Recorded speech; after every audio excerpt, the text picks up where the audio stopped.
대한민국 최고의 로펌 대정에 한 남자의 괴성이 울려 퍼지기 시작합니다. 이곳에 에이스 변호사 차변을 찾아온 것이었죠. 이어서 뭐야 이거? 그가 던진 것은 판사가 머리에 총을 맞았나? 왜 반을 떼주라는 거야? 제3분할 판결문. 평생을 집구석에서 애들하고 띵가띵가한 여자한테.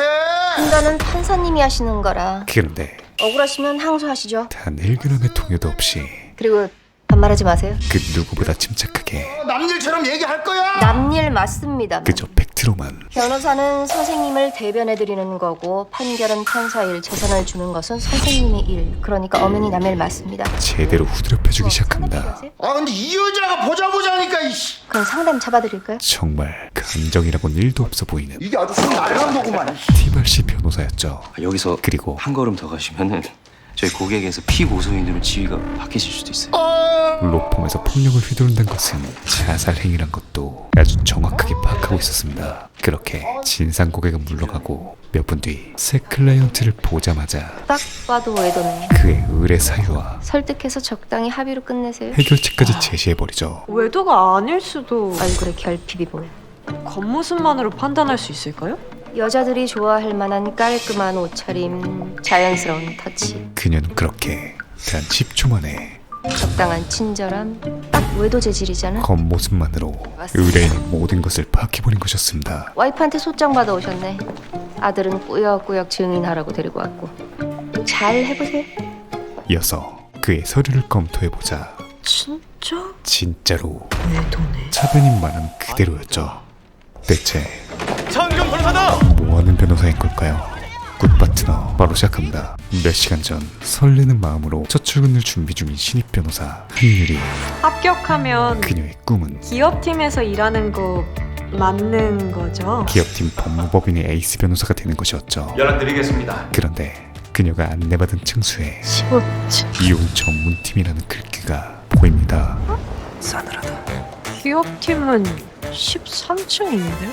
그리고 불길한 예감은 이혼 전문팀 신입이죠? 역시나 틀리지 않았죠. 전 기업팀. 그때 변호사님 올라오신답니다. 전설의 이혼 전문 변호사 아 변호사님 오셨습니까? 차은경과의 대면이 이어집니다. 등장과 동시에 그야말로 모두가 기립 인사를 하는 이혼 전문팀의 신과도 같은 존재였죠. 하지만 그녀는 면접에서 1등한 친구 겨우 이혼팀으로 충원한 거니까 신입들에겐 이번에 절대 내보내면 안 돼요. 이혼 전문팀의 악마 그 자체이자 내가 내보냈니? 지들이 나갔지. 신입 킬러였습니다. 지난달까지 신입 3명 나갔어요. 선배 견디기 힘들다고. 그리고 사실 유리는 은경과 구면이었죠. 심지어 내가 학생한테 문제 하나 내볼까요? 강의자와 네. 학생의 관계로서였습니다. 부정행위를 저지른 의뢰인이 찾아왔어요. 배우자와는 1년 정도 별거 중이고 이혼 후 새롭게 만난 사람과 새 출발을 하고 싶다고 변호사에게 하소연을 하죠. 뭐라고 답변할 건가요? 이에 유리는 우리나라는 유책주의를 따르기 때문에 외도를 저지른 당사자는 이혼 청구를 할 수 없다고 답하겠습니다. 교과서적 정답을 말해보지만 돌아오는 건 그래서 자네는 변호사가 아니라 로스쿨 학생인 거야? 그저 모욕뿐이었죠. 유책 배우자의 이혼 청구는 기각시키는 것이 원칙. 변호사가 원칙이나 읊어대면 적절하고 뭐가 다르죠? 법은 AI가 더 잘 알 텐데. 마치 3년간 공부한 모든 것이 의미 없어지는 듯한 인생 최악의 날 중 하나였습니다. 그렇게 3차 대면의 시간이 찾아오는데 안녕하세요. 한율입니다. 역시나 시작부터 사무실에 한유리는 없어요. 한유리 변호사만 있지. 최악의 첫인사로 맞이해주죠. 하지만 죄송하지만 일지망에 기업팀을 썼는데 유리 또한 만만치 않게 단순한 MG 신입이었습니다. 면접은 통합으로 보고 배정은 우리 몫이에요. 왜 저만. 그리고 기억력 천재 은경 또한 이혼 사건은 대부분 의뢰인의 하소연을 들어주는데 많은 시간을 뺏긴다고 들었습니다. 그녀와의 첫 만남을 아주 정확하게 기억하고 있었고 아직도 이혼 변호사의 일이 그 뒤끝 또한 하소연이나 들어주는 일이라고 생각하는 건가? 세계 챔피언이었죠. 혹시 그때 제 말 때문에 일부러 저를 이혼팀에 배정하신 건가요? 내가 그렇게 한가해 보여요? 그 인과관계 분석을 다시 해보는 게 어때요? 이에 이어진 그럼 유리의 인과 추론은 혹시 제가 합격자 중 점수가 가장 낮았나요? 그럼 사실과는 정반대였지만 세치어인이 변호사답게 거짓말은 하지 않으면서도 대표님이 일지망으로 바로 배정하지 않은 건 아주 교묘하게 어쩌면 검증이 필요하다는 거겠지? 그 말을 사실인 것처럼 포장합니다. 허나 그럼 기업팀으로 이동하려면 어떻게 하면 되나요? 포기를 모르는 불굴의 유리를 이혼팀에서 실적을 내요. 딱 두 마디로 앞으로 10건 연달아 승소하면 팀 이동 의견 대표님께 올려줄게요. 이혼팀의 충성노예로 만들어버리죠. 10건 승소하면 기업팀으로 이동할 수 있다는 말씀이시죠? 그렇다니까? 그렇게 이혼팀에서 탈출하기 위한 유리의 아이러니한 다짐이 이루어집니다. 그리고 이어진 아, 두 번째 스텝은 차는? 저는 지하철 차부터 사요. 변호사로서 가장 중요한 팔 걷어봐요. 시간 약속을 확실히 지키기 위한 시계도 사고 두 가지의 변호사한테는 시간이 생명. 필수 준비물 세팅이었죠. 그런데 자꾸 핸드폰 꺼내서 시간 확인하면 그거 의뢰인한테 매너 아니잖아요? 그리고 네? 대정은 국내 3위 안에 드는 대형 로펌이에요. 수입료도 다른 데보다 3배 이상, 월급도 3배 이상. 그녀의 논리는 그러니까 업무 시간도 3배의 효율로 써야죠. 정확한 수치에 입각한 빼박한 듯 반박 불가였습니다. 심지어 일 시작 안 하십니까? 한유리 변호사? 출근 채 2시간도 안 돼서 한 더미에 30건, 총 60건. 어마무시한 업무가 할당되고 내일부터 바로 재판 들어가나요? 재판 바로 내일이었죠. 11시에 예약하신 박종신님과 아드님 함께 오셨습니다. 게다가 그 재판 의뢰인 11시에 첫 미팅 잡혀 있어요. 서류 정리하고 상담실로 와요. 11시요? 11시 그녀의 첫 상담은 10분 남았는데요? 서둘러야 될 것 같은데. 출근 2시간 10분 만에 세팅됩니다. 그렇게 10분은 순식간에 흐르고 안 가고 뭐예요? 그 상담실 어디... 아직 상담실이 어딘지도 모르는 그녀가 저 진짜 혼자 상담하나요? 그럼 솔로 상담을 맡게 되는 그야말로 대한민국 최고의 스파르타 로펌 코스였습니다. 그때 클라이언트를 보자마자 딱 봐도 외도네. 의뢰 사유를 비롯한 그의 모든 것을 파악한 그녀였고 정말로 외도네. 차변에 많이 들어맞기 시작했던 것이었죠.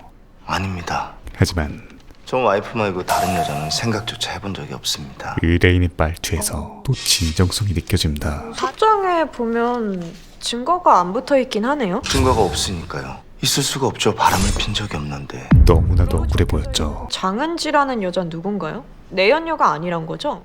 저희 여직원이에요.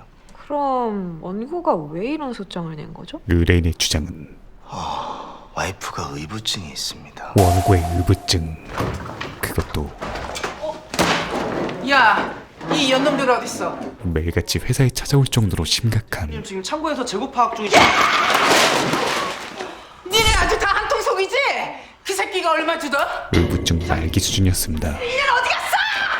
민준아, 심지어 너도 변호사님한테 얘기 좀 해봐. 그 모습을 가장 가까이서 지켜봤을 아들이 네, 의뢰인의 주장에 아빠 말이 맞아요. 힘을 실어주죠. 엄마가 의심이 좀 심해요. 어느 정도길래요? 아빠 자고 있을 때 저한테 핸드폰 뒤지라고 시켜요. 초등학교 때부터 그랬어요. 아빠 회식 가면 어딘지 찍어서 보내라고 하고. 이게 사실이라면 도무지 같이 살기 힘들 정도였습니다. 고생이 많으셨겠네요. 그런데 박종식 님도 이혼 원하시는 거죠? 아니요, 말이 끝나기가 무섭게 저 이혼 안 합니다. 이혼 거부 의사를 표명합니다. 좀 아픈 사람이긴 하지만 제 첫사랑이고 민준이 엄마예요. 뒤로만 보면 가정 지켜야죠. 피고가 아닌 무고한 피해자에 가까웠죠. 이에 유리는 소장에 외도 증거가 없어서 이혼 사유가 부족해요. 원하시는 대로 기각시킬 수 있을 것 같아요. 변호사로서 꼭 기각시켜 주시는 거죠. 절대 해선 안 될 금기어 저만 믿으세요. 확신의 워딩을 내뱉어버립니다. 저만 믿으세요? 왜냐하면 전문직 가진 사람은 그런 말 함부로 하면 안 됩니다. 법이란 건 의사가 사람의 생명을 걸고 나만 믿어라. 변호사가 누군가의 인생을 놓고 나만 믿어라. 이거 뭐 신입니까? 법 외엔 그 누구도 단정할 수 없기에 그것도 신입 변호사 주제에? 법인 것이기 때문이었죠. 하지만 유리도 근거는 있었습니다. 증거가 전혀 없었습니다. 증거 없으면 위자료는 빼고 재산분할만 합의시키면 되겠네. 당사자가 이혼을 원하지 않습니다. 허나 법원에서 뭐 둘이 잘 살아보세요 한다고 깨진 유리가 다시 분나. 은경에게 변호란 사건 회전율을 좀 높일 생각을 해요. 그저 비즈니스에 불과해 보였죠. 네? 회전율이라면 식당의 테이블 회전율 같은 거 말씀이신가요? 그래요. 에이먼드다가 힘쓰지 말라고요. 심지어 원고가 의부증이 심했다고 해요. 바람핀 사람들 다 그렇게 말해. 자기 남편, 자기 와이프 다 의처증, 의부증이라고. 설마 그 말을 믿는 거예요? 그 누구도 믿지 않는 게 그녀의 철칙이었습니다. 아들이 그렇다고 하니까요. 원피고의 결혼 생활을 가장 가까이서 지켜본 사람이니까. 자식이라고 다 할 수는 없어요. 그야말로 자식도 부모가 정죄해서 보여주는 모습만 보는 거니까. 극강의 티바시 변호사와 내가 보기에는 피고가 피해자 코스프레하는 걸로 보이는데. 저는 외도가 아니라는 확신이 들었습니다. 기각시키겠습니다. F 세계 챔피언 변호사의 만남이었죠. 하지만 남편이 바람피는 건 와이프가 무조건 알게 돼 있어. 모든 감각으로 알아. 산전수전 다 겪은 베테랑의 경험은 제대로 된 증거를 확보 못한 사람들만 있을 뿐이지. 결코 무시할 수 없는 것이었습니다. 뭐 차차 깨닫게 되겠지만 빨리 깨달았으면 좋겠네요. 자기가 얼마나 오만한지. 그날 밤 법무법인 대정의 15층 이혼 전문팀엔 딱 2명 은경과 유리의 야근이 이어지고 다음날 법정으로 향하는 길 꼭 공부 못하는 것들이 시험 직전까지 노트 들고 다니고 초짜변들이 배지에 검은 정장 입고 재판 직전까지 기록 보는 거 궁글인가? 모든 게 상극인 두 사람의 교육기간 동안 당분간 태워줄 테니까 그 전에 빨리 차 사요. 기묘한 동행이 시작됩니다. 도대체 뭘 그렇게 봐요?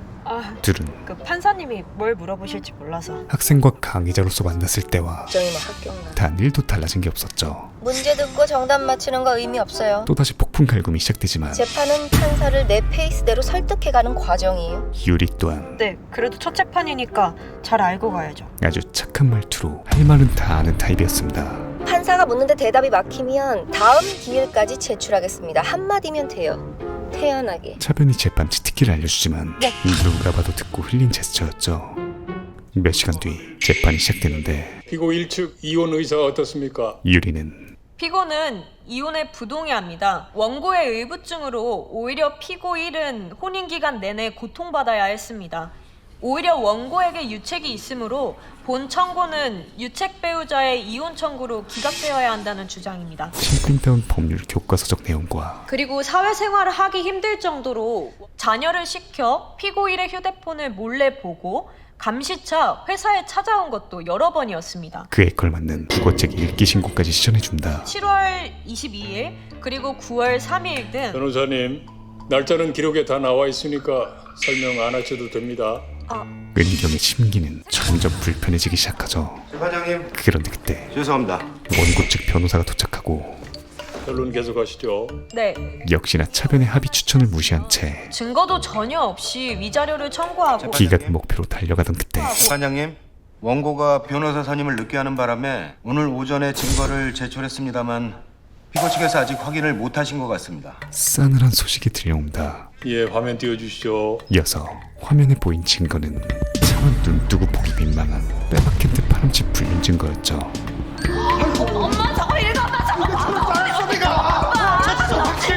성숙해주세요. 이 자리에서 저처성이 의미하는 것이 무엇인지 말씀드리긴 어렵습니다만 뭐 다들 아실 거라고 생각합니다. 아니요, 그 원고 측이 그냥 명확히 해주시죠. 그렇게 네, 재판장님. 사디스트 판사에 의해 근처에서 성관계 할래요? 라고 하자 피고 2가 좋죠라고 답하고 다시 피고 1이 콘돔을 가지고 오라는 말을 초성으로 이야기하고 있습니다. 듣기조차 버거운 그럼 그 이응 리을은 뭔가요? 유사 성행위를 의미하는 것으로 보입니다. 증거 자료가 부건참시당합니다. 피고 측 대리인의 의견은 어떻습니까? 이에 머리가 새하얘진 유리는 절대로 사실이 아닙니다. 일단 뱉고 보지만 재판장님, 그 다음 멘트는 위의 증거는 저도 처음 보는 것들이라 목소리까지 떨려오고 하필 이 순간 판사가 묻는데 대답이 막히면 다음 기일까지 제출하겠습니다. 한마디면 돼요. 최악의 타이밍에 은경의 치트기가 떠올라 버리죠.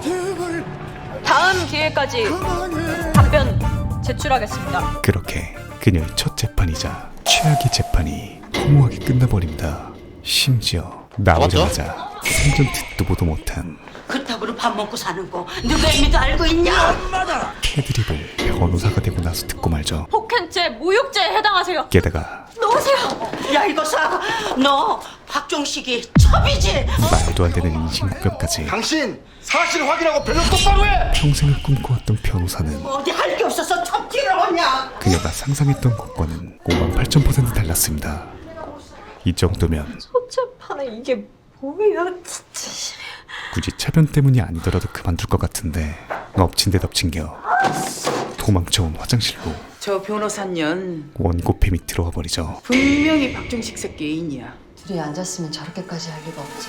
미친 거 아니야. 진짜. 그렇게 영겁 같던 모욕의 시간이 끝나고 돌아가는 길, 신고식 제대로 했네. 오늘 유리의 패착은 내가 말했잖아. 뻔해. 피고의 말을 바람 펴놓고 감당 못하니까 무조건 아니라고 버텨보는 거. 아, 저런 사람들은 결정적인 증거 나오지 않는 이상 절대 자기 변호사한테도 인정 안 해. 전적으로 신뢰했다는 것이었습니다. 인정시키고 바로 합의시켜. 유리의 신념과는 어긋나지만 지금은 입이 100개라도 할 말이 없었다. 의뢰인이랑 얘기해보겠습니다. 얘기가 아니라 리드를 해야지. 몇 시간 뒤 변호사님, 박종식님 모셨습니다. 유리는 의뢰인을 보자마자 증거 없을 거라면서요? 파렴치 증거를 내밀며 아니, 거짓말을 한 그에게 외도 아니라면서. 불만을 폭발시키죠. 제가 오늘 법정에서 얼마나 망신당한 줄 아십니까? 상대방도 아니고 어떻게 본인 변호사한테 거짓말을 하십니까? 하지만 그의 스탠스는 저 정말로 바람 안 폈습니다. 여전히 일관됐습니다. 아직도 그런 말이 나오세요? 내 변호사님까지 나를 의심하니까 좀 섭섭한데요. 그의 뻔뻔함에 그럼 이 문자들은 어떻게 설명하실 건데요? 증거 카톡을 보여주자 오히려 웃어대기 시작하죠. 도대체 다들 무슨 불손한 생각으로 이게 바람핀 증거라는 건지 참. 시옷! 시옷! 그런데 석식이요. 석식에 이어 뭐? 그럼 키읔 디귿은요? 카드요. 카드, 법인 카드. 그전 식사 때 법카를 놓고 나왔었거든요. 그리고 이행 리에 최고였다는. 음료요. 음료까지. 그날 먹었던 석식에서 모히또를 시켰는데 그 음료가 참 맛있다고 하더라고. 모히또요? 말도 안 됐지만 커피가 없어서. 재판부에서 그 말을 믿을 것 같으세요? 사실 말이 되기도 했죠. 정말 우리가 음란막이었던 걸까요? 웃는 거냐 비웃는 거냐? 박종식이 외도 재질이면 너는 나쁜 년 재질이야. 아니 그냥 그렇게 변론을 해.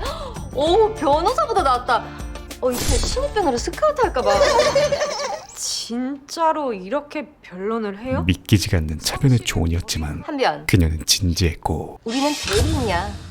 당사자가 죽어도 아니라고 하면은 원하는 방향대로 주장해주면 돼. 사실 변호사의 정석은 아무리 그래도 당사자의 이익을 위해서 변호해. 차변이 정답에 가까웠죠. 이 사건은 기각시키는 게 승소니까 밀어붙여. 그렇지만 재판부에서 믿을 것 같지도 않고 우스워지기만 할 것 같은데요. 한변이 부끄러워서 그런 거라면 수치심은 접어둬. 여기 인간 한유리는 없댔지? 변호사 한유리만 있는 거야? 계속해서 반박하던 유리는 제가 부끄러워서가 아니라 그 팩트가 아닌 것 같아서. 차변을 바로 뒤돌게 할 정도의 아, 변호사로서 치명적인 오류를 드러냅니다. 거짓말 하는 거 같아서 싫다? 네, 거짓으로 변론하면 원고를 더 괴롭히는 것 같아서. 원고 변호사야? 피고한테 수임료 받았잖아. 그럼 거짓말이라도 해야지. 그녀의 말 한마디 한마디가 그리고 그게 사실일 수도 있잖아? 반박조차 불가한 팩트뿐이었죠. 법인카드로 석식 먹으러 가려고 했던 게 사실이라고요? 그리고 가장 중요한 건 이 100만 분의 하나라도 사실 판단은 그게 정말 사실이라면, 변호사가 하는 게 아니란 것이었습니다. 당사자들이 말하는 게 팩트라면, 그렇다면 본인의 변호사도 믿어주지 않는 너무나 억울한 상황이었죠. 세상의 저녁 식사를 시옷이라고 표현하는 직장 상사와 부하 직원의 관계는 없어요.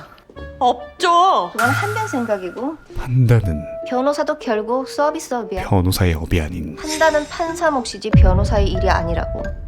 그러니까 한변일만 해. 판사가 정할 일, 변호사의 일은 이기라고. 오로지 승소를 위해 달리는 것이었습니다.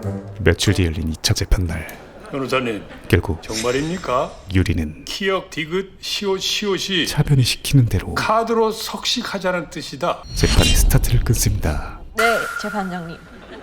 재판장님, 그게 사실이라면 굳이 초성을 쓸 이유가 있을까요? 그리고 역시나 초성을 쓴다는 건 민망한 단어를 명시적으로 쓰기 불편해서인 것은 모두가 다 아는 사실입니다. 예상했던 반론이 이어지지만 모두가 아는 사실이라고 해서 그것이 팩트입니까? 차변이 자신에게 했던 그대로 반론에 반론을 갈겨준 뒤 첫 원고의 의부증에 대한 증거 제출하겠습니다. 번째 증거를 제시하죠. 그런데 처자식 몰래 숨겨둔 돈으로 피고는 물론 있지. 차변조차 모르는 변호사라고 뭐 돈 있나? 완전히 새로운 증거 자료입니다. 바로 지난 1차 재판날 화장실에서 그들을 녹취했던 것이었죠. 조용히 좀 해주실래요? 미안합니다. 걸레 같은 의뢰인에 더러운 변호사가 아주 쌍쌍으로 만났네. 심지어 재판장님, 타인 간의 대화 녹취는 통신비밀보호법 위반입니다. 이 반론을 대비하여 저도 같은 공간에 있었고 대화자 중 한 명이었으니 통비법 위반이라고 보기엔 좀 어려울 것 같습니다. 의도적으로 조용히 좀 해주실래요? 조용히 해달란 말을 건 것이었죠. 대법원 판례에서는 원래부터 대화에 참여한 제3자만을 대화자로 보고 있습니다. 게다가 제가 화장실에 들어가기 전 법정 앞에서부터 원고의 가족들이 제게 피고의 첩, 너 박종식이 첩이지? 어? 그 차변조차 감탄하게 만드는 이냐고 하셨으니 원래부터 대화에 참여한 것으로 볼 여지는 충분해 보이는데요. 지리는 임기응변으로 위의 증거를 변호사와의 관계조차 의심할 만큼 의부증이 심각하다는 취지의 증거로 제출하겠습니다. 재판에 승기를 가져오기 시작합니다. 그리고 이어진 다음 증거는 보다시피 원고는 자녀를 자신의 심부름센터처럼 이용하였습니다. 자녀를 직접 만나보니 그로 인한 상당한 스트레스를 받으며 자라온 것을 확인할 수 있었습니다. 그 어떤 증거들보다 우리 민준이가 써서 냈다는 건가요? 네, 그렇습니다. 원고의 멘탈을 박살내기 시작하죠. 그렇게 재판장님, 분명히 박종식 그놈이 흥분한 원고는 아니 피고가 애한테 뭐 주면서 꼬드겼을 겁니다. 나쁜 놈. 억가를 시전하지만 꼬드기다니요? 원고의 논리는 현재 박민준 씨가 장난감 사주면 시키는 대로 하는 어린애인가요? 엉망 그 자체였습니다.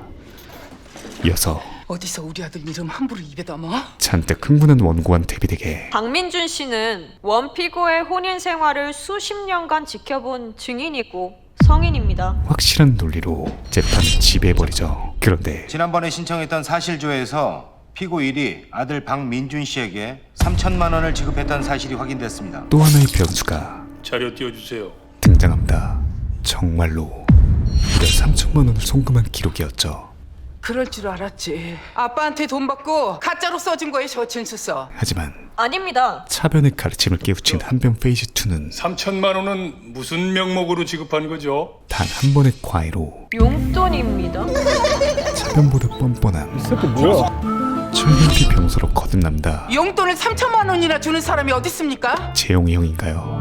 비록 너무나 비상식적이었지만 그것이 용돈이 아니라는 증거는 그 어디에도 없다는 것이 핵심이었죠. 부모 잘못으로 가슴에 대못이 박혀 지낼 자녀에게 작은 방이라도 하나 얻으라고 준 돈입니다. 차변 주니어 2세가 탄생하는 기념비적 날이었습니다. 이어서 승기를 잡음에 잔뜩 신이 나버린 유리는 아버지가 아들에게 돈을 지급했다고 해서 아들의 진술이 거짓이라고 보는 것은 억지입니다. 한술 더 뜨기 시작하죠. 그래도 대과 관계가 있어 보이는 것은 사실이라 그렇게 일단 예정된 증인 신문하겠습니다. 가장 중요하다고도 볼 수 있는 원고가 피고 1, 2의 사무실에 자주 찾아왔나요? 증인 신문이 시작되는데 사모님 일주일에 한 번씩은 사무실 문 갑자기 확 열고 들어오셔서 욕하시고 좀 심하긴 합니다, 솔직히.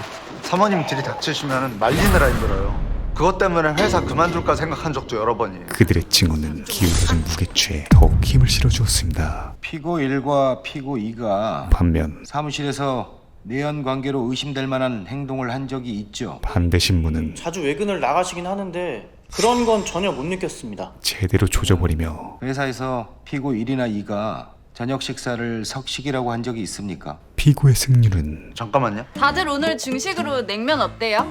장대리가 가끔 중식, 석식 이렇게 말하긴 했어요. 58,000% 상승하기 시작하죠. 판결 선고 기일에 뵙겠습니다. 이번엔 좀 낫네. 차변이 할 수 있는 최대치의 칭찬이었습니다. 그냥 자백하고 적당히 합의하라고 하시더니 왜 갑자기 끝까지 다투라고 하신 거예요? 그녀는 그 사건 이혼 기각되면 상공보수 2천 걸려있더라. 이겨야지. 확실한 비즈니스 변호사였죠. 와, 박종식 씨가 바람 안 폈을 100만 분의 1의 가능성을 위해 다투라고 하시는 줄 알았는데 그건 그거?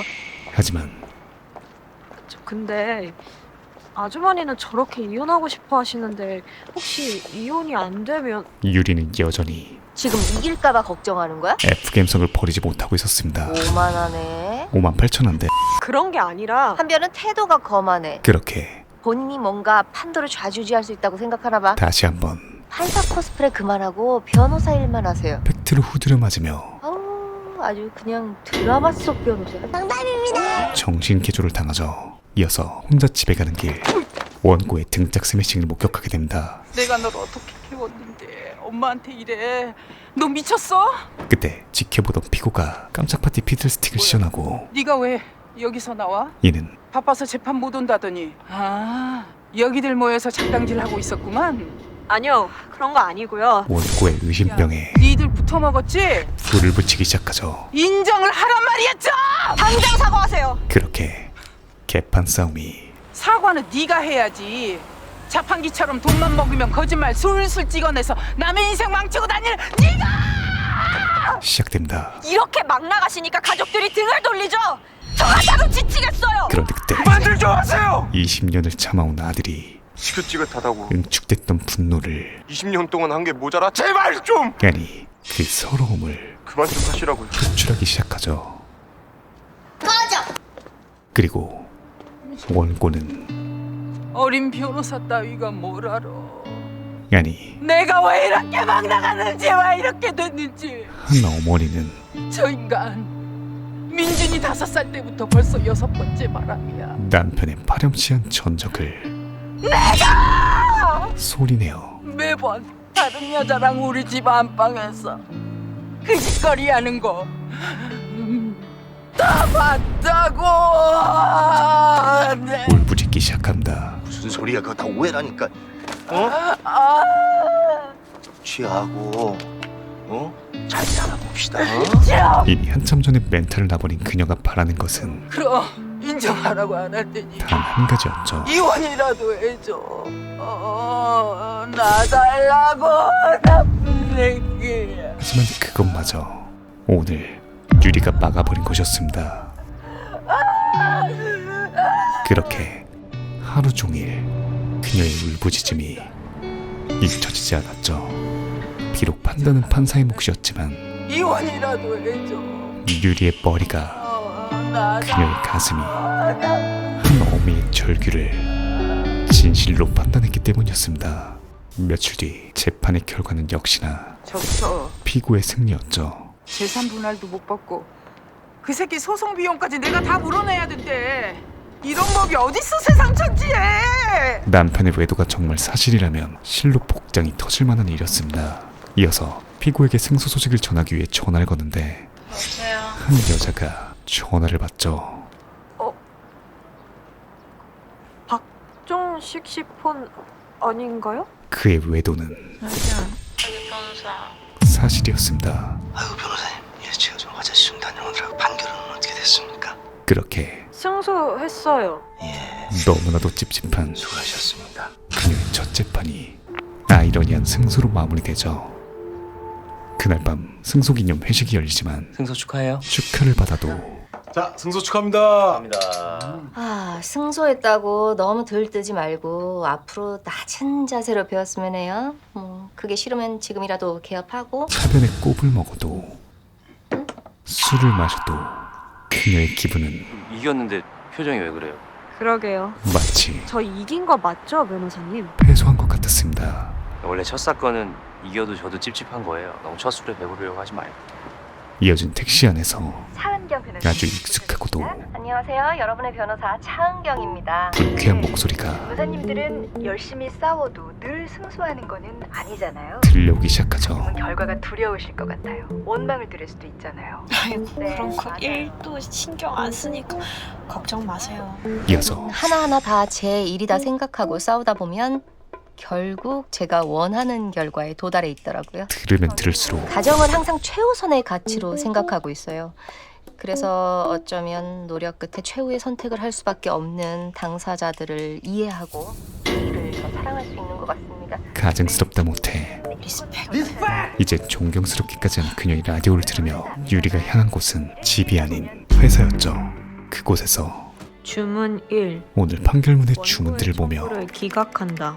그녀는 더욱더 깊은 현타에 빠집니다. 자신이 생각하고 꿈꿔오던 변호사와는 너무나도 거리가 먼 잔인한 현실이었죠. 결국 유리는 사직서 파일을 열어봅니다. 그때 아 맞다. 한편 16층에 기가 막힌 공간이 있거든? 심신안정실이라고. 선배가 알려줬던 심신안정실이 기억나고 2분 뒤 라디오를 끝낸 워커홀릭 차변도 회사로 출근하죠. 그리고 한변이 야근 중이란 사실을 발견합니다. 같은 시각 유리는 심신안정실에 도착하는데 싸늘한 인기척이 느껴지기 시작하죠.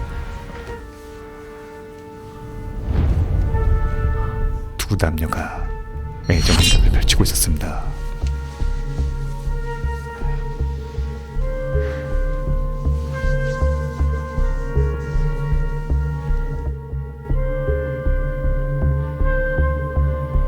심지어 남자의 정체는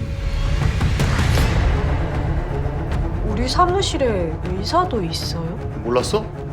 차 변호사님 남편분이야. 차변의 대한민국 넘버원 이혼 전문 변호사 차은경의 남편이었죠. 그리고 불길한 하이힐 소리가 다가오기 시작합니다. 너무 놀란 유리가 급하게 방을 뛰쳐나오던 그때 한변? 차변의 목소리가 복도에 울려 퍼지기 시작합니다. 허나 당황도 잠시. 변호사님! 유리는 최악의 상황을 피하기 위해 은경을 마킹하기 시작하죠. 그런데 왜 자꾸 나한테만 이런 일이 생기는 거지? 이런 상황이 도대체 왜? 그녀에겐 너무도 익숙합니다. 아직 안 갔어? 몇 년 전 유리는 엄마 손에 이끌려 여길 우리가 왜 와? 한 장례식장을 방문했었죠. 나 안 들어갈래. 그녀가 조문을 거부하고 등까지 돌린 어떻게 된 거예요? 한 달 전에 갑자기 최정한 말기라고. 그 고인의 정체는 엄마와 자신을 버리고 그럼 연락을 했어야지. 우리가 연락할 사이는 아니지 않아요? 우린 아니지. 근데 다른 여자를 택했던 유리 아빠잖아요. 내일 봐요. 회사에서 봐. 아버지였습니다. 딸이랑 마지막 인사는 하게 했어야지. 그럼 오늘 여기서 인사하고 가시면 되죠. 그런 그의 선택은 너 빨리 들어와서 인사하고 가.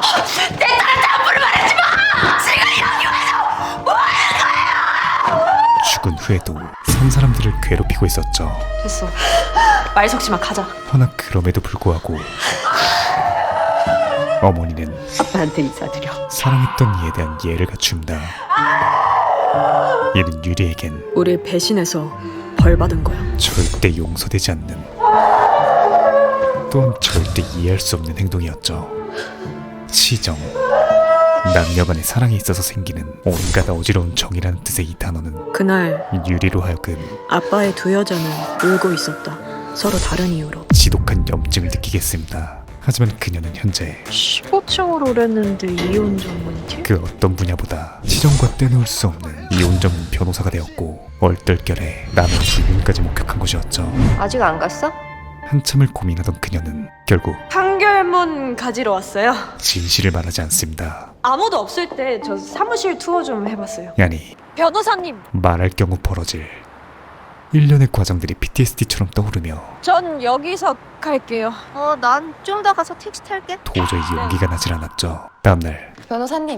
VIP 상담실로 모시고 은경이 VIP 상담에 한유리 변호사 올라오라고 해줘요? 유리를 소환합니다. 사실 어젯밤 16층으로 올라가기 전 그녀는 불이 켜진 유리의 방을 방문했었고 야근하는 줄 알았더니 사직서 쓰고 있잖아. 또 이혼 사건을 하소연이나 들어주는 역할이라고 생각하는 애야. 더 이상의 또직선은 받을 수 없던 그녀가 내린 그냥 한유리한테 말할 기회를 안 줘야겠어. 특단의 조치였습니다. VIP 사건은 변호사님 단독 진행 아니셨어요? 원고가 2명이라며. 일명 한유리 변호사 올려보내요. 개같이 굴리기 작전이었죠. 유리가 맡게 된 두 번째 수임은 처음엔 의심조차 안 했어요. 그 시작부터 어메이징했습니다. 아니 우리 이거 더 사가서 주인이랑 캠핑 갈 때 좀 챙겨갈까? 행복하게 살고 있던 두 부부에게는 아주 특별한 취미가 있었는데 바로 자기가 주인애가 저 소개 안 해줬으면 어쩔 뻔했어. 가족 동반 캠핑이었죠. 그것도 와이프 중학교 동창이라 인연이 이렇게 깊어질 줄이야. 아내의 남사친과 함께였습니다. 오빠한테 고맙지. 와이프 남사친네 가지고 이렇게 놀러 다니자고 하면 다른 남편들은 다 싫어할걸? 왜? 난 너무 좋은데? 준이가 형님 하면서 워낙 잘하잖아. 하지만 시간이 흐를수록 무언가 그런데 그냥 손자국이 싸늘함이 느껴지기 시작하죠. 그때 알았어야 됐는데. 절구! 상놈 출구. 제 와이프를 사랑스럽게 쳐다보는 그 놈을 보고도 민석이 형! 여사친의 남편과 아무 의심조차 안 했거든요. 자신의 와이프 여주가 아, 여보, 나 잠들었나 봐. 바람을 피고 있었던 겁니다. 얘들아 늦었다 얼른 자자. 형님 이거 어떡하죠? 우리 캠핑카 난방이 나가버렸네. 그리고 그 진실을 야 우리 캠핑카에서 다 자자. 아주 우연한 상황에서 그럴까요? 아 형님 이거 너무 민폐인데. 가족 같은 사이 별소리 다 한다. 물 너무 많이 마셨네. 없어요.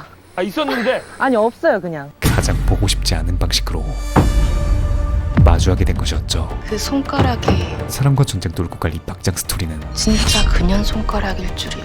말을 해야 하나 100번 고민했어요. 동시에 유리에게 이 고통을 친구에게 똑같이 느끼게 해줘야 하나? 그런데 말 안 하는 건 더더욱 못할 짓이더라고요. 자꾸만 어젯밤을 떠올리게 했습니다. 와이프분은 인정하던가요? 현재 두 연놈들에겐 CCTV 증거 가지고 가서 보여주니까 인정하더라고요. 녹취도 했고요. 불륜을 뒷받침할 증거가 차고 넘치는 상황이었고 증거 확보 잘 해오셨으니 잘 될 겁니다. 이제 관건은 김민정 씨 남편분은 재산 많던데 돈 많이 받아내야죠. 그에 상응하는 대부분 아버님한테 받은 건데 그럴 수 있을까요? 국회의원 아버지 체면 있으니 조정 시도해볼게요. 대가를 얼마나 잘 받아내느냐였죠. 김민정 씨가 원고인 사건, 김준희 씨가 원고인 사건 이렇게 두 개의 소송이 진행될 거예요. 그렇게 잘해보자고요. 아주 복잡하고도 미묘한 유리의 두 번째 재판이 시작됩니다. 원고 김준희와 김민정은 친구입니다. 이성이다 보니 서로의 배우자를 배려해 결혼 후에는 단둘이 만나지 않고 양 가족이 동반 캠핑을 다녔습니다.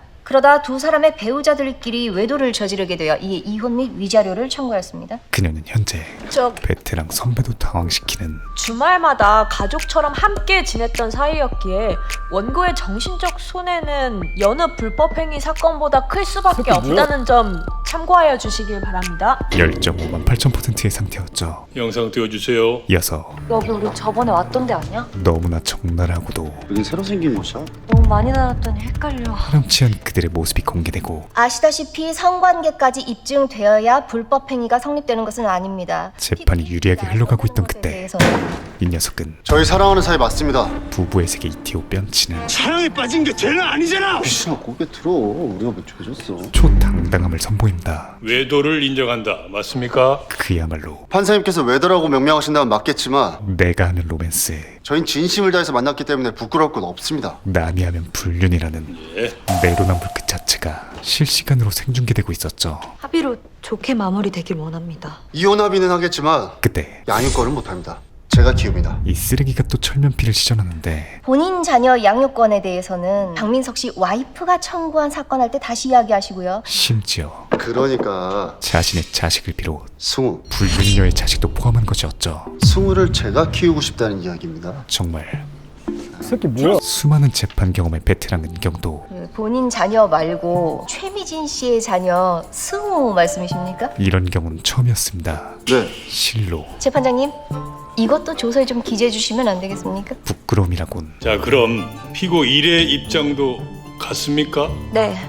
이 사람과 애들 같이 키우고 싶어요. 단 1도 없는 파렴치한들이었죠. 다음 기일은 조정 기일로 잡겠습니다. 허난 은경은 변호사님, 곧바로 침착하게 다음 스텝을 밟습니다. 아시다시피 박민석 씨 아버님이 알만한 국회의원이시던데 아드님 문제로 시끄러워지면 좋을 거 없지 않겠습니까? 바로 그건 당신이 상관할 바가 아닌 것 같은데? 그의 사회적 지위를 이용해 불륜 판결문 남는 것보다야 조정이 낫지 않겠습니까? 좋은 합의안 가지고 오시죠. 기다리겠습니다. 협상의 우위를 점하는 것이었죠. 무슨 말씀하신 거예요? 제일 쉬운 길. 다음 기일에 알게 될 거야. 그날 밤 다음 기일에 알게 될 거야? 그렇게 소통이 안 되니까. 사수에 대한 불만이 그득하던 유리는 잠시 머리를 식힐 겸 유튜브를 틀게 되는데 알고리즘에서 지무비 영상을 발견한 알고리즘에서 변호사님, 실제로 불륜이 이렇게 가까이서 일어나는 아이, 경우가 깜짝. 많은가요? 또 은경과 마주하게 됩니다. 퇴근하고도 이 얼굴 또 봐야 되나? 그리고 또다시 내연 남녀들은 항상 주변에 있습니다. 바로 옆집 사람과 외도를 하는데도 수년간 눈치채지 못하는 경우도 있고요. 얘기할 때가 아닙니다. 나다 이 씹새끼야. 그날 일이 떠오르기 시작했죠. 다음날 그녀는 은경에게 그날 봤던 모든 것을 뭘 그렇게 쳐다봐? 말하기로 결심합니다. 변호사님, 허나 이는 은경에게 말을 못하게 해야 돼. 또직서의 공포로 다가왔고 할 말 있으면 이번 사건 마무리하고 그때 하는 게 어때? 그녀의 말을 틀어막아 버리죠. 그때 말하면 너무 늦진 않을까요? 느낌 뭘 늦어? 섣부른 것보다 낫지. 뭔 소리 하는 거야? 이어서 저번 기일 끝나고 상대편 변호사한테 내가 무슨 얘기했는지 물었었지. 그쪽으로 나의 생각도 못하게 합의 시도하신 거예요? 본격 사수 모드로 돌입합니다. 상대편 변호사가 알아차렸기를 바라야지. 명예 지키려면 일반적인 사건보다는 좀 더 큰 돈 제한하라는 뜻이었는데. 하지만 유리가 생각하기에 이번 사건은 양육권 다툼도 있어서 돈으로 들이댈 것 같진 않아요. 돈이 중요해 보이진 않았죠. 돈으로 딜이 안 되는 게 있을까? 돈으로 안 되는 거 부모라면 그게 사람 감정이겠죠. 아이의 양육권이 먼저라는 게 그녀의 생각이었습니다. 하지만 은경은 월급 올려줘도 나가겠다는 거지. 전혀 다른 핀트로 이야기를 듣고 있었죠. 잠시 후 첫 번째 조정이 시작되고 김민정 씨인가요? 최미진인데요. 그쪽은 원고들 앉는 쪽이고 이쪽으로 앉으셔야죠. 부부 동반 자리 아닙니다. 피고들끼리 앉으세요. 한때 열렬히 사랑했던 부부의 사이는 최미진은 혼인기간 수입이 없었기 때문에 가사노동을 고려한 기여도 20%가량 계산하여 약 1억 정도 지급할 의향이 있습니다. 양육권은 아빠가, 양육비는 50만 원 주시기 바랍니다. 오직 숫자로 취한돼 버립니다. 제가 돈은 안 벌었지만 그래도 1억 받고 나갈 순 없어요. 다른 사람들 얘기 들어보니까 이혼할 때 반은 받았다고 하던데. 혼인기간도 짧고 결혼할 때 김준희 씨 부모님이 마련해 주신 집 시가가 오른 것 뿐이지 사실상 부부가 이룩한 재산은 없기 때문에 반은 안 됩니다. 백폭탄을 제대로 쳐맞은 트래쉬 이호는 위원님, 다시 한번 저 양육권 제가 가져갈 거예요. 방귀 낀 놈이 너가 뻔뻔하게 우리 승우 얼굴 보면서 살 수 있어? 승우 내가 다 키웠어. 성을 내기 시작하죠. 승우 나 없으면 못 살아. 너가 승우 없으면 못 사는 거겠지. 그렇게 조정이 서서히 감정 싸움으로 번지던 가운데 트래쉬 1호가 잠시만요. 제가 가져온 합의안 들어보시죠. 샹크스에 빙의합니다. 박민석 씨는 아이들 셋, 즉 모두의 아이들을 본인이 키우기를 원하십니다. 신새끼. 이는 또 그 소리냐? 야, 내 새끼를 네가 왜 키워? 자자. 최일구로 빙의 마렵게 하는 파렴치 제안이었지만 대신 그 조건은 박민석 씨가 재산의 약 30%인 20억을 원고 김민정에게 지급하고 원고 김준희와 피고 최미진 간의 재산 분할도 하지 않는 조건입니다. 무려 20억으로 차 변호사님이 제안하신 1억 원도 지급받지 않겠다는 겁니다. 상상을 초월한 금액이었죠. 그리고 이는 야, 뭐 애들을 뭐 돈으로 사겠다 이거냐? 야, 너 또라이인 줄은 알았는데 너 생각보다 더 개새끼였구나. 오히려 준이를 더 열받게 만들었지만 안 됩니다. 야, 너도 빨리 안 한다고 말해. 좀 가만히 있어봐. 20억이란 금액은 이모 삼촌 하던 사람들이 갑자기 엄마 아빠가 되는 게 얼마나 혼란스러울지 아이들 입장에서 생각 안 합니까? 그럼에도 불구하고 이건 아동 학대입니다. 법원에서도 절대 묵과해서는 안 되는 일입니다. 현실적으로 생각해. 서서히 당신 평생 걸려도 20억 못 벌어. 사람을 동요하게 만드는 금액이었습니다. 하지만 일단 갑작스러운 제안 주신 거니 저희도 생각할 시간이 필요할 것 같습니다. 며칠만 주시면 답을 가져오겠습니다. 은경에게 지금 제일 거슬리는 건 아이들 다 같이 살면 절대 정상적으로 못 커요. 유리의 태도였죠. 경찰이야? 이은경은 사회복지사야? 그녀에게 너 원고 변호사야. 원고 변호사니까 말씀드리는 거예요. 변호사의 본분을 김준희 씨도 그 자리에서 못 받아들인다고 하는 거 보셨잖아요. 차근차근 김민정 씨는? 일깨워주기 시작합니다. 김민정 씨가 20억 때문에 자식을 포기할 리 없잖아요. 한편은 참 쉽네. 좋겠다. 현재 그녀는 네? 과몰입으로 인해 자기 마음대로 생각하고 그게 진리냐 굴잖아. 자신만의 도덕적 잣대로 김민정이 20억을 팩하면 자기 자식을 버리는 건가? 자식 때문에 그런 선택을 했을 거라는 생각은 안 해봤어? 부모라면 절대로 의뢰인을 돈을 선택하진 않을 것 같은데요. 우린 대리인이야. 대리인이기 때문에 평가하고 있었죠. 당사자에게 아이들이 받을 상처와 합의안의 의미에 대해서는 설명해줄 의무가 있다고 생각합니다. 분명 의도는 선했지만 산전수전 해물파전 다 겪은 은경이 보기에 이는 아이들이 받게 될 상처는 한 편보다 김민정 씨가 더 잘 알겠지? 오만함 그 자체였습니다. 저는 그 새끼 자기 죄 돈으로 덮고 플렉스 하는데 놀아날 생각 없거든요. 하지만 우리 유리자는 잘 생각하셨어요. 단 한 걸음도 양육권 끝까지 싸우시고 판결문에 딱 외도 남겨서 평생 아주 낙인을 찍어줘야죠. 물러설 생각이 없어 보였죠. 이와 반대로 은경은 위자료는 받아봐야 2천만 원이고 합의안 제시한 거 받아들이시면 1억 이득이신 겁니다. 아시죠? 오직 숫자에 의한 저는 결정 끝났습니다. 정확한 손익계산과 양육권은 엄마한테 지정될 것 같은데 선심 쓰듯 미리 양보해서 돈이라도 아끼시는 게 실속 있다고 생각하는데요. 현실적인 제안을 이어나갑니다. 1억이니까 그러실 수 있어요. 근데 20억은 다를 것 같은데, 김민정 씨? 그녀의 말 맞다나 20억이란 돈은 누군가에겐 평생 일해도 만져볼 수 없는 큰 돈이었고 고민 끝에 내린 그녀의 선택은 저 그냥 쓰레기 될게요. 야, 20억이었죠. 돈과 자녀를 맞바꾸실 건가요? 이 잔인한 질문에 대한 그녀의 대답은 20억이잖아요. 2억도 아니고. 지극히 현실적이었습니다. 박민석은 그 돈을 내므로써 자기 죄를 씻었다고 정당화할 거예요. 변호사님은 능력 있으니까 그런 말 하죠. 우리 애들 영어 유치원 다니고 명품 입히고 그렇게 키웠어요. 저 따라가면 그렇게 못 해줘요. 자신의 부족한 능력과 아이들의 미래, 박민석 재산 다 아버님 거라 판결 가면 저 얼마 받지도 못한다면서요. 그리고 현실적인 손익, 그 모든 부분을 고려한 못 키워요. 최선의 선택이었죠. 양육권 넘긴다고 엄마의 길을 포기하는 것 아닙니다. 오히려 비양육권자가 더 애틋해져서 아이한테 더 정성 쏟고 잘 지내기도 해요. 결정 잘하셨어요. 은경은 그 의견에 힘을 실어주지만 한편은 능력 없는 엄마여도 아이는 엄마랑 살길 원하지 내연녀랑 살길 원하진 않을 거예요. 재설득에 나섭니다. 매일 캠핑한다는 생각으로 즐겁게 지낼 수도 있지 않을까요? 그렇게 말도 안 되는 합리화하지 마. 그럼 그 새끼는 하나도 잃는 게 없잖아 지금. 또다시 흔들리는 그녀에게 박민석이 잃는 게 없다고요? 은경은 돈 다시 한번 20억을 잃어요. 철저히 감정을 배제한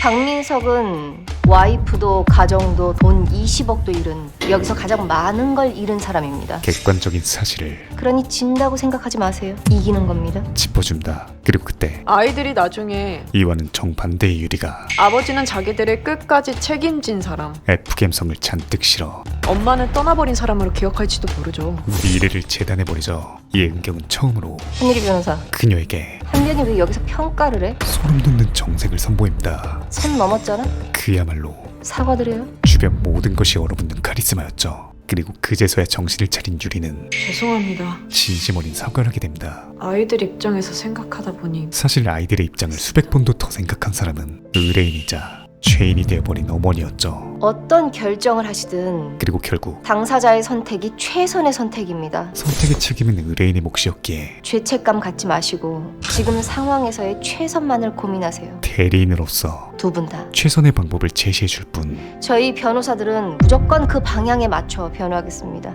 그 어떤 선택을 하던 극복해갈 용기를 주는 완벽한 변호였습니다. 다시 조정일이 밝아오고 원고 측 어떻게 하시기로 했습니까? 심사숙고 끝에 내린 그들의 선택은 받아들이겠습니다. 네, 저도 그렇게 하겠습니다. 예스였죠. 이어서 서명까지 모두 완료되고 이제 모든 절차가 마무리되셨습니다. 사건이 종결되기 직전 수고하셨습니다. 잠깐만요.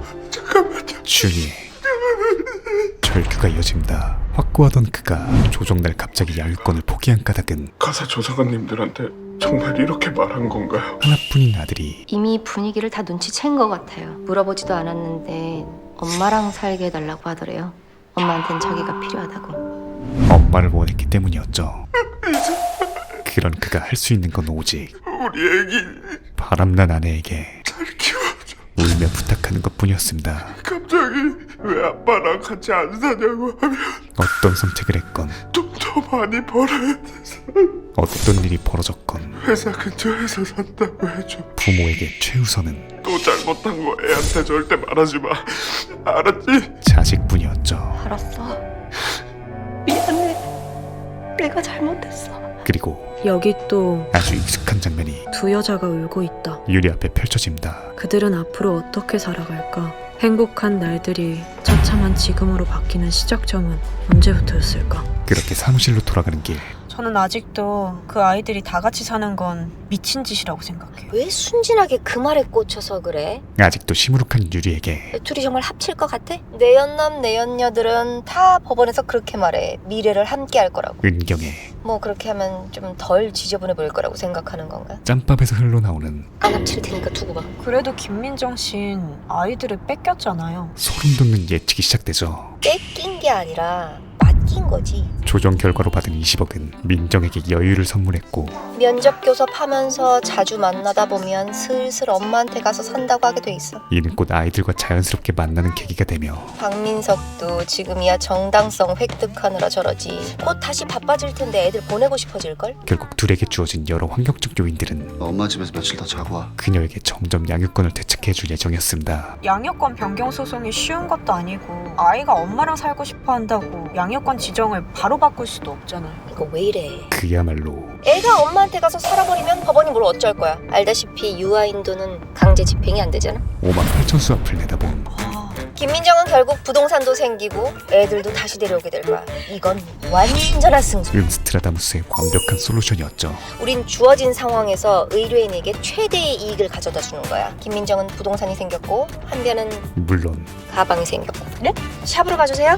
대정로펌 1티어답게 김민정 사건 20억으로 합의해서 우리 성공보수 얼만 줄인 알아? 쩐까지 고려한 일석삼조 변호였습니다. 그런데 가방까지 선물 받게 된 유리의 표정이 몹시 불편해 보였죠. 왜냐하면 우연히 오늘이 인경의 결혼기념일인 걸 알게 되었기 때문이었습니다. 과거 신혼 초 때부터 내가 돈 더 많이 벌어서 결혼 때 못해준 시계 해줄게. 아이, 난 괜찮아. 그냥 이렇게 같이 시간 보내는 게 최고지 뭐. 매번 호텔에서 결혼기념일을 보냈던 두 사람이었으나 나 집에 옷 갈아입으러 왔어. 호텔로 올 거지? 거진 10년이 흐른 지금 도대체 아빠 학교 언제 끝나? 왜 이렇게 안 와? 집조차 잘 안 들어올 만큼 아빠 보고 싶어. 호텔에서 봐. 무미건조한 부부가 되어 있었죠. 그렇게 이러지도 저러지도 못하고 있는 유리 앞에 비서 사라가 등장합니다. 변호사님, 이어서 죄송한데 차 변호사님하고 같이 계셨죠? 도무지 의중을 할 수 없는 차 변호사님은 대구로 가신 건가요? 뜬금포 질문을 하기 시작하죠. 퇴근하셨는데 왜요? 그렇게 아니에요. 싱겁게 퇴장하는 그녀에게서 알 수 없는 기시감이 느껴집니다. 은경의 최측근이자 그녀의 비서인 사라가 그날 16층에서 목격했던 불륜녀라는 충격적인 사실이었죠. 그렇게 근처에서 바람을 피는데도 당사자가 모르는 경우가 많은가요? 내연 남녀들은 항상 주변에 있습니다. 정답입니다. 유리는 그 길로 곧바로 차변을 찾아갑니다. 지금 이 시간에 집 앞까지 와서 얘기를 꼭 해야겠니? 네, 진짜 가고 싶었는데. 이어서 그래 해. 얼른 해. 나 지금 어디 가봐야 돼. 빨리. 남편을 만나기 직전인 그녀에게 변호사님 남편분 빙빙 돌리지 않고 김지상 원장님 있는 그대로의 사실을 다른 여자 있어요. 골직구로 전달하죠. 그런데 그래서? 그녀의 대답은 네? 쿨함을 넘어 엘사에 빙이 된 상태였죠. 남편분이 왜냐하면 바람을 피고 계시다고요. 이미 그녀는 알아. 그 사실을 알고 있었기 때문이었습니다. 심지어 그 상대가 누군지도 그야말로 알아. 최사라. 모든 것을 알고 있는 상태였죠. 다음 주 이 다음 내용인 3, 4호 소개 영상과 함께 돌아오겠습니다. 남편이 바람 피는 건 와이프가 무조건 알게 돼 있어. 모든 감각으로 알아. 제대로 된 증거를 확보 못한 사람들만 있을 뿐이지. 드라마 굿파트너 극강의 티인 스타 변호사 차은경과 극강의 부인 신입 변호사 한유리가 만나며 벌어지는 휴먼 법정 오피스 드라마인데요. 최근 변호사를 소재로 한 드라마가 많이 나왔음에도 상당히 신선하고 재밌게 보았습니다. 아무래도 이혼 변호사라는 소재의 특성상 매회 의뢰인들의 고통을 수반한 사연들이 펼쳐지며 보는 우리로 하여금 상당한 감정 소모를 일으키기 마련인데 굿파트너에선 이를 너무 가볍지도 그렇다고 무겁지도 않게 지리는 몰입도를 유발하는 황금 밸런스를 맞췄다고 생각하고요. 법정물에서 여성 듀오의 활약도 거의 처음 봤던 것 같은데 두 주인공의 여련이 색다른 맛을 살리며 더 매력적으로 다가왔습니다. 특히 중이 제 머리를 못 깎는다는 속담이 있듯이 이혼 전문 변호사인 차은경이 본인 남편의 외도에 대해서는 어떻게 대처하고 있었고 또 어떻게 참교육할지 이후 회차가 너무 기대되고요. 제가 소개해드린 내용은 굿파트너 1, 2화의 내용이고 매주 금토 밤 10시 채널 SBS에서 방영됨을 알려드리며 물러가겠습니다. 그럼 다음 주 3, 4화 소개 영상과 함께 돌아오겠습니다. 감사합니다. 지무비였습니다. 지금 보이시는 화면처럼 구독과 알람 설정을 해주시면 매주 새 영상이 올라오자마자 접하실 수 있습니다. 강요는 아니고요. 네가 개가 되라면 내 개가 된다. 이 새끼한테 입만 벌리면 거짓말이 자동으로 나와. 개야. 누구인가? 지금 누가 소리를 내었어? 살랑살랑. 네 목숨 봐라. 네?